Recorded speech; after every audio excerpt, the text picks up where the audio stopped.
Et si le plus grand risque de notre vie était de vivre comme si Dieu n'existait pas?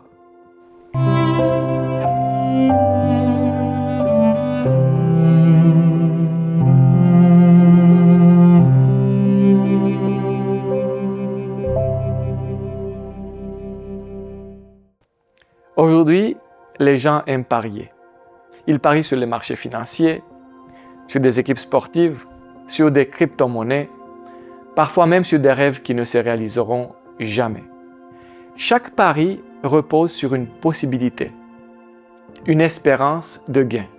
Alors, pourquoi tant de personnes refusent-elles même d'envisager la possibilité de Dieu? Blaise Pascal, mathématicien et philosophe, posait une question troublante.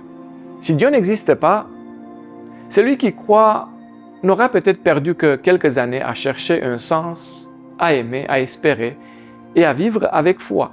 Mais si Dieu existe réellement, alors tout change. Car au fond, chacun mise sa vie sur quelque chose. Certains misent sur l'argent, d'autres sur le succès, d'autres encore sur l'idée qu'il n'y a rien après cette vie.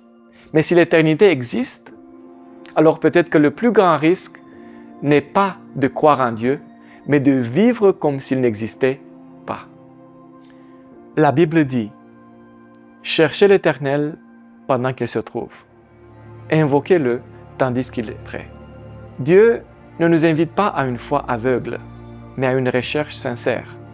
Alors, si vous aimez ou si vous connaissez des gens qui aiment déjà miser sur tant de choses temporaires, il faut se poser quelques questions. Qu'avons-nous réellement à perdre en faisant un pari de plus? Qu'avons-nous à perdre en misant sur Dieu? Et surtout, que serions-nous prêts à risquer en échange de l'éternité?